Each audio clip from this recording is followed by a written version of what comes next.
Start करते हैं हम लोग, और असाइनमेंट डिस्कशन जो बचा हुआ था उसको खत्म कर लेंगे पहले, इसके बाद जो दूसरा चैप्टर है उसको स्टार्ट करेंगे। क्वेश्चन नंबर 20 to 25 किसको किसको डाउट है बताओ। 21 दो लोग, तीन लोग का 21, दो लोगों का 21, तीन लोगों का। चलो ठीक है, 21 पे आते हैं। सबसे पहले 21 पे ही आएंगे, इसके बाद हम लोग देखते हैं आगे की चीज। आओ क्वेश्चन देखते हैं क्या बोल रहा है। A uniform electric field is prevailing in y direction, ठीक है, in a certain region. The coordinates of points A, B and C are this and this respectively. Which of the following alternatives is true for the potential at this point? Okay. देखो क्या बोल रहा है कि 3 points लेना है हम लोगों को, एक 0 0, 2,0 और 0,2, राइट। तो 3 पॉइंट्स आप कहीं पे भी प्लॉट कर लो, इसको अकॉर्डिंगली ज्योमेट्री के अकॉर्डिंग हम लोग इसको प्लॉट कर लेंगे। और प्लॉट करने के बाद फिर बोल रहा है कि इलेक्ट्रिक फील्ड जो है वो क्या है आपका अपवर्ड डायरेक्शन में, राइट। तो इलेक्ट्रिक फील्ड आपका अपवर्ड डायरेक्शन में पूछ रहा है कि इस तीनों जगह पे जो पोटेंशियल होगा वो पोटेंशियल का क्या रिलेशन होगा, मतलब कि आपका दोनों बराबर होगा या कोई बड़ा होगा, कोई छोटा होगा, ये चीजें हम लोगों को देखनी है। तो इन चीजों को देखने से पहले सबसे पहले आप ये सोचो कि E = या करो, ये रिलेशन बताया था कि E = क्या होता है, -dV/dr। ये सबको याद है?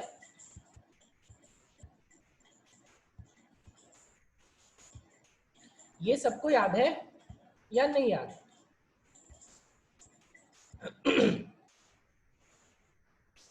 चलो, जब सबको याद है तो बताओ तो ये नेगेटिव साइन क्या सिग्निफाई कर रहा है? What does negative sign signify? ये नेगेटिव साइन क्यों आ रहा है भाई? ये नेगेटिव साइन का मतलब क्यों है? क्या मतलब है इसका नेगेटिव साइन का?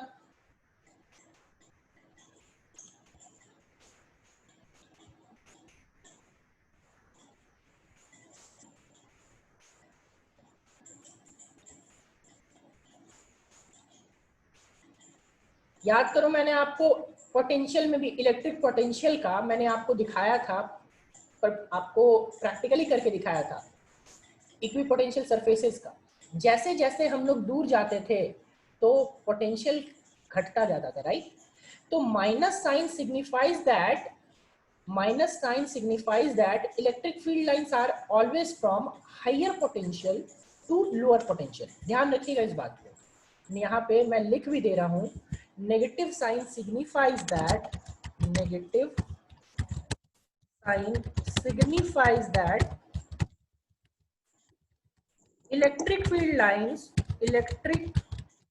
field lines are from higher potential to lower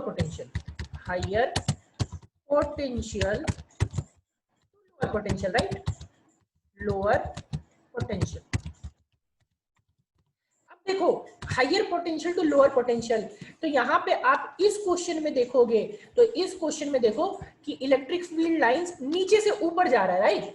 तो नीचे से ऊपर जा रहा है, दैट मीन्स कि ये यहाँ पे ए और बी के टाइम ये इधर हायर पोटेंशियल रहा होगा, और जैसे ही इलेक्ट्रिक फील्ड ऊपर जा रहा है तो आपका पोटेंशियल क्या होते जा रहा होगा, कम होते जा रहा होगा। जैसे जैसे इलेक्ट्रिक फील्ड लाइंस पे हम लोग ऊपर जाएंगे तो क्या हो जाएगा, पोटेंशियल कम होते जाएगा, राइट। तो यहाँ पे पोटेंशियल ज्यादा, यहाँ पे पोटेंशियल कम। तो एक चीज तो आपको तुरंत ही क्लियर हो गया कि VA is greater than VC, मतलब A पॉइंट जो होगा वो हायर पोटेंशियल पे होगा C पॉइंट से। क्या ये चीज क्लियर हुआ कि VA is greater than VC, क्योंकि electric field lines are always from higher potential to lower potential. सबका जवाब नहीं आ रहा है, क्या ये चीज सबको क्लियर हुआ कि A पॉइंट आपका हायर पोटेंशियल पे है और C पॉइंट आपका लोअर पोटेंशियल पे है? चलिए अब देखो, ये पॉइंट ये तो आपका क्लियर हो गया कि A और C। अब आपको डिसाइड करना है A और B। तो देखो A और B जो है वो एक ही लेवल पे है, जहां 0 0 है वहीं 2, 0 है, डिस्टेंस का फर्क नहीं पड़ता हमें। ठीक है, डिस्टेंस में हमें फर्क नहीं पड़ेगा, बट देख रहे हैं कि लेवल सेम है। तो जिस पॉइंट का लेवल सेम हो उसको हम लोग इक्विपोटेंशियल पॉइंट बोलते हैं, और इक्विपोटेंशियल पॉइंट का मतलब कि दोनों का पोटेंशियल सेम होगा। तो VA is equals to VB। तो एक हो गया VA is equals to VB, और दूसरा क्या हो गया, VA is greater than VC। तो ऑप्शन ए इज करेक्ट।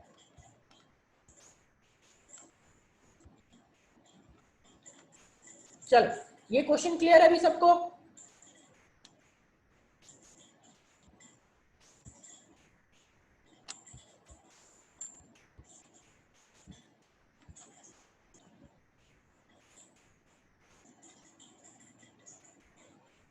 चलिए ठीक है, गुड। नेक्स्ट बताइए, 21 टू 25 में नेक्स्ट डाउट बताइए।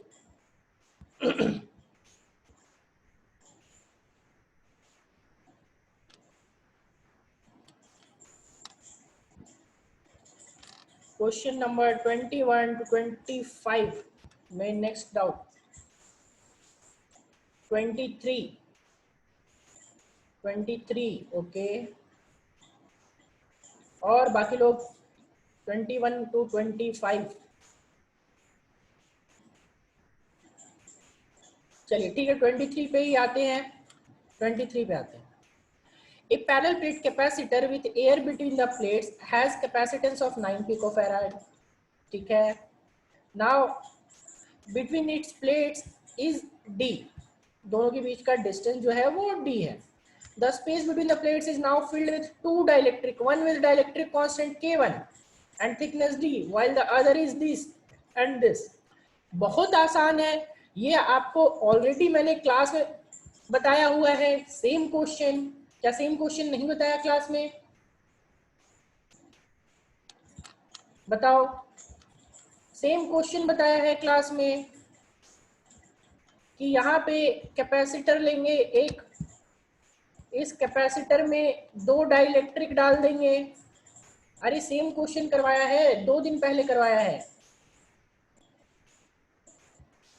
बस यहाँ पे डाटा अलग अलग है। अब इसमें क्या करना है, डाइलेक्ट्रिक डाल देना है, 2 डाइलेक्ट्रिक। एक डाइलेक्ट्रिक डालोगे आप किसका, यहाँ पे देखो, एक डालोगे यहाँ पे, और इसकी वैल्यू जो है वो d/3 है, और दूसरे की वैल्यू जो है वो 2d/3 है। ये देखो, ये d/3 बनाया मैंने, और दूसरा का बना दिया 2d/3। ठीक है, ये 2d/3 है, राइट। अब d/3 2d/3, इसमें आपका क्या करोगे आप, इसमें आप ले लो यहाँ पे, इसका कैपेसिटेंस C1 होगा, इसका कैपेसिटेंस C2 होगा, ये K1 टाइम्स होगा और ये K2 टाइम्स होगा। ठीक है, अब K1 K2 की वैल्यू आपको दी हुई है, ये यहाँ पे इसका d/3 और इसका 2d/3, राइट। अब इसमें क्या, C1 और C2 दोनों किस में है, सीरीज में है। C1 और C2 की वैल्यू लिखेंगे हम लोग, तो C1 की वैल्यू आएगी K1 times epsilon not A by D, right. तो बाई D यानी कि बाई D/3। तो जो C1 का वैल्यू आएगा वो आएगा 3K1C0, 3K1C0। ठीक है, फिर C2 का वैल्यू, तो C2 का जो वैल्यू आएगा वो इसी तरह सिमिलरली निकालेंगे, तो सिमिलरली निकालेंगे तो आएगा 3K2C0 बाई 2। अब C1 और C2 किसमें है बताइए, आप ही लोग बताइए कि C1 और C2 किसमें है।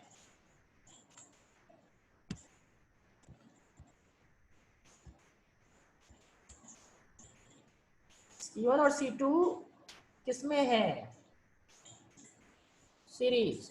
तो सीरीज में निकाल लेंगे। अब इसमें आपको दिक्कत क्या है, सीरीज का वैल्यू निकाल लेंगे, C1 C2 by C1 plus C2, C1 C2 की वैल्यू पुट कर देंगे। आपको K1 K2 की वैल्यू दी हुई है और C0 की भी वैल्यू दी हुई है। देखो ऊपर इसमें C0 की भी वैल्यू 12 या समथिंग दी हुई थी, राइट। तो इस फॉर्मूला पे पुट करके निकाल लेंगे। Is it clear now? जिन्होंने भी पूछा अभी सबको क्लियर? सेम टाइप का क्वेश्चन बता चुका हूं यार।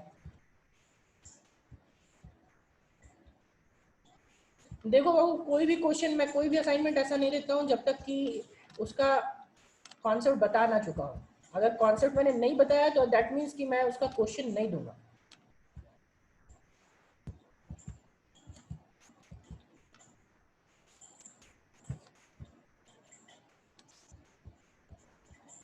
चलो नेक्स्ट नेक्स्ट बताओ। 21 टू 25 के बीच नेक्स्ट बताओ। 23 हो गया।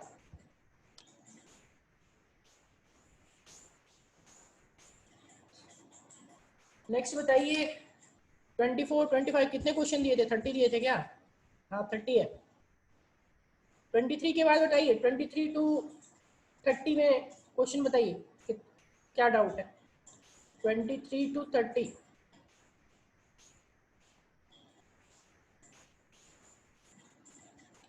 23 तो हो गया। 24 से बताइए। 24 से 30 के बीच। 28 दो लोगों का आ रहा है। 28 और बाकी लोग 28 के पहले किसी को कोई डाउट नहीं?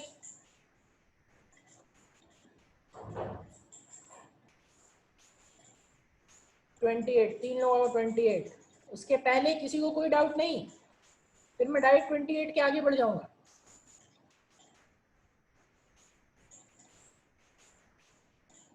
चलो ठीक है, आ जाओ 28 पे आते हैं। 28 पूछा है two capacitors of capacitance 2 microfarad. Two capacitors of capacitance 2 microfarad and 4 microfarad are connected in series. The combination is connected across a potential difference of 10 volt. The ratio of energy stored by capacitors will be. अरे बहुत आसान है, इसमें क्या दिक्कत है? आप दोनों का एनर्जी निकाल दो। देखो एक चीज बताता हूं मैं, या तो दोनों का एनर्जी बाई मेथड निकल जाएगा।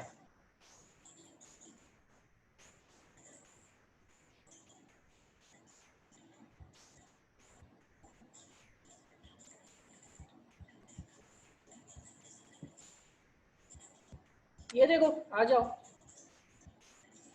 सबसे पहले देखो सीरीज में है ना। आप मुझे एक बात बताओ, सीरीज में लिखा हुआ है तो सीरीज में क्या सेम होता है बताओगे जरा? सीरीज में सेम क्या होता है? वोल्टेज सेम होता है कि चार्ज सेम होता है? क्वेश्चन इज सीरीज में। उज्जवल सीरीज की बात कर रहा हूं। देखो अभी भी लोगों को दिक्कत है कि चार्ज सेम होता है कि वोल्टेज सेम होता है। सीरीज में चार्ज सेम होता है, राइट? अब सीरीज में चार्ज सेम होता है तो हम लोग फॉर्मूला यूज करेंगे U equals to Q square by 2 C. ठीक है, हम लोग फॉर्मूला यूज करेंगे U equals to Q square by 2 C. अब यहां से देखो यही चीज मैंने यहाँ पे शॉर्टकट में निपटा दिया कि U is inversely proportional to C, क्योंकि चार्ज तो सेम है, चार्ज इज कांस्टेंट। तो U is inversely proportional to C, यानी कि U1 by U2 is equal to C2 by C1। और C2 और C1 की वैल्यू दी हुई है, उसकी वैल्यू पुट कर दिया। तो वैल्यू पुट करने के बाद 4/2 आंसर विल बी 2। ठीक है, क्या अभी क्लियर हुआ ये सबको?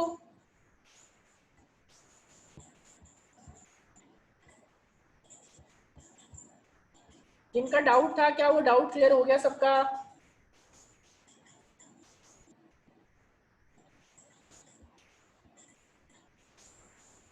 चलो अब बताओ जरा 29 और 30 में क्या दिक्कत है बताइए। 29 30 सबको आ गया, सबका हो गया था?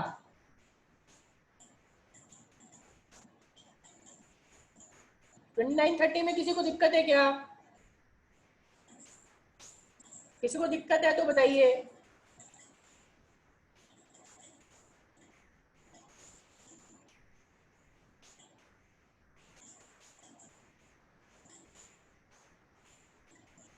चलिए ठीक है, तो असाइनमेंट डिस्कशन यहाँ पे हमारा खत्म हो गया, राइट? असाइनमेंट जो भी था हम लोगों का यहाँ खत्म हो गया। बाकी देखो कुछ एक क्वेश्चंस आपके बचे हुए हैं सर्किट प्रॉब्लम, जैसे कैपेसिटर पे और क्वेश्चंस आते हैं, और कैपेसिटर पे और क्वेश्चन आते हैं मतलब चार्ज फ्लोइंग का, फिर रेसिस्टेंस का कैपेसिटर और रेसिस्टेंस को इंक्लूड करके हम लोग क्वेश्चंस बनाते हैं वो, लेकिन आपका कंपटीशन में आता है, राइट। तो वो मैंने न्यूमेरिकल्स वहाँ पे मैंने नहीं करवाया, क्योंकि वो न्यूमेरिकल्स बहुत लोग इसी चैप्टर में करवाते हैं, बट मैं इस चैप्टर में नहीं करवाता हूँ, मैं करंट इलेक्ट्रिसिटी के बाद करवाता हूँ, क्योंकि करंट इलेक्ट्रिसिटी का प्रॉब्लम जो भी बनेगा वो और कैपेसिटर का प्रॉब्लम बहुत सिमिलर है, ठीक है। तो हम लोग बाकी जो चीज करेंगे वो हम लोग नेक्स्ट क्लास में देखेंगे, मतलब जो चैप्टर खत्म होगा करंट इलेक्ट्रिसिटी उसके बाद हम लोग उसी में डिस्कशन करेंगे कैपेसिटर से रिलेटेड प्रॉब्लम, ठीक है।